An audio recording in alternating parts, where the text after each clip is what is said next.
Thank you all for being here for today for CCL's fall virtual conference. So, good morning, good afternoon, depending on what time zone you're in today.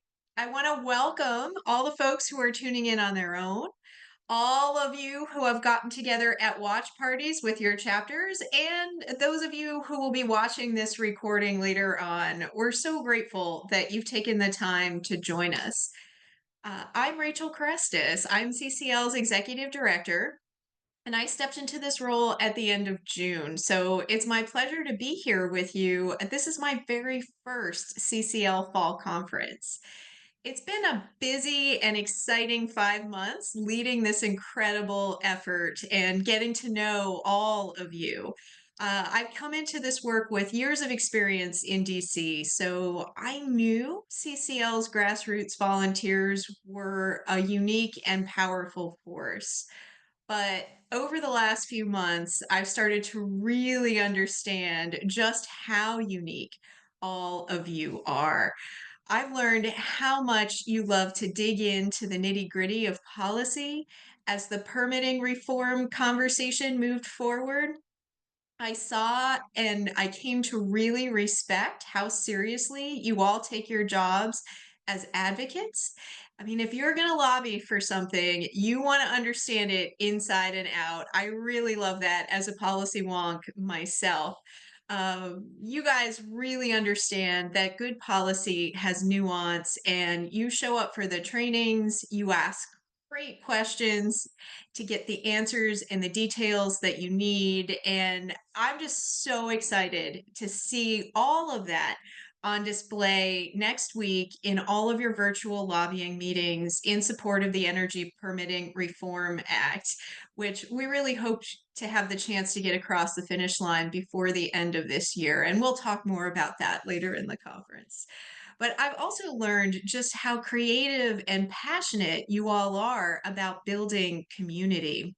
I saw this through our Electrification Month outreach, where you went out and had thousands of conversations, getting your communities excited and inspired. Inspiration and excitement are two really key things that I personally really love about CCL. With that energy, that motivation, that desire to show people how things can get better, and importantly, how they can play a part in it. It's so needed, and it really is the thing that you all do so well. And I'm so impressed to see that in action. And that's not all that you were doing, of course. Also, all throughout the voter turnout work, I also learned how deeply dedicated you all are to the project of democracy. You know that this is a team sport and that it takes all of us paying attention, speaking up, and listening to each other and moving forward together. It's beautiful to see, truly, and I feel so inspired by all of you and the things that you do every day. It makes me so happy to be a part of this organization. And all of those qualities that I've seen in you over the last few months, your thoughtfulness, your dedication, your creativity, your passion, your kindness, those are the types of qualities that are not just essential to what CCL has always been, but those are going to be the things that take us into this next season of our work. So let's talk about that a little bit. Of course, we had an election a month ago, and that election, as every election does, has reshaped the political landscape um, in a very significant way, right, that we are operating in. Republicans will hold the majorities in both houses of Congress, even though they're narrow majorities. And President elect Trump will return to the White House. Now, that's a landscape that has a lot of organizations in the climate and environmental movement really shifting into fight or flight mode. But this really is a CCL moment. This is the kind of moment where all of our strengths, all of your strengths, really take center stage. To make any meaningful impact in Congress, climate advocates will need to be in dialogue with both Republicans and Democrats. And we do that. We've we have been doing that. We've always done that for our entire existence. And really importantly, not our nonpartisan reputation is known and respected on the Hill. We have strong working relationships on both sides of the aisle, and we approach folks with that same sense of respectfulness, regardless of their political party. And because we have this unique skill set and this unique way of working, which really shouldn't be unique, but it really is CCL, it does mean that we have a unique responsibility. We have a responsibility not to back away from the challenge of this or any political landscape. It may be tempting to say, this is going to be really hard. Let's try to work in some other arena where it might be easier. Many other environmental and climate groups are in fact saying that, but that's not what CCL does. We don't give up. We don't turn away. We don't walk away from any fight. We are respectful, we are optimistic, we are thoughtful, but we don't walk away. And we especially can't do this when we are one of the few groups who can truly meet this moment. We have the skills, the relationships, the reputation, and more importantly, we have all of you, the volunteers, to do what needs to be done.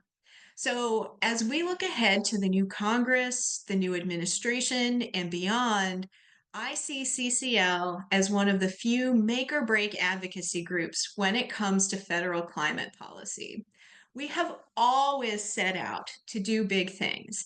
And next year, there's nothing bigger than staying committed to the climate fight at the highest levels of American government.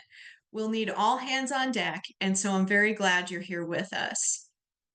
Throughout our sessions later today, you're going to hear more from our government affairs team about all the specifics of what our work might look like next year.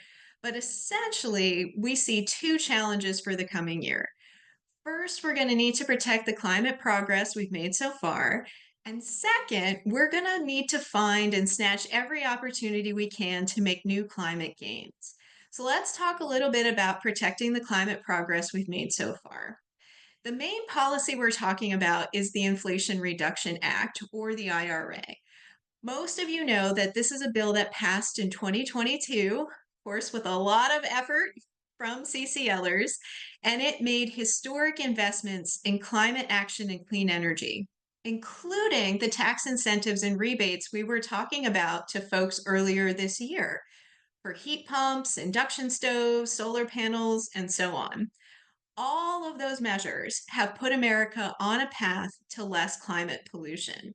In addition to saving households money and creating thousands of clean energy jobs around the country. That is all really great news. But there are leaders in Congress and President-elect Trump who have indicated their intent to repeal portions or perhaps all of the Inflation Reduction Act. When the new Congress is sworn in January, their first order of business will be a big legislative package centered on tax policy, and there may be efforts within there to try to roll back some of the climate measures of the IRA. We're going to have to remind lawmakers about the positive impacts these measures are having for our country and for their own states and districts. And ultimately, we want to discourage them from repealing or undermining these efforts. Now, thankfully, in addition to support on the Democratic side of the aisle, we also already have 18 Republican members of Congress who have signed a letter to their party leadership asking them to protect the clean energy tax credits that are doing so much good. In fact, our keynote speaker, who I'll get to introduce in a minute or two here, Senator-elect John Curtis, is one of those Republican members of Congress that is already on the record about the IRA. So we thank him, but we also thank all of our allies in both parties because we've spent a lot of time building these relationships with them. And our work to continue working with them will be critical to helping those climate friendly voices and votes win the day.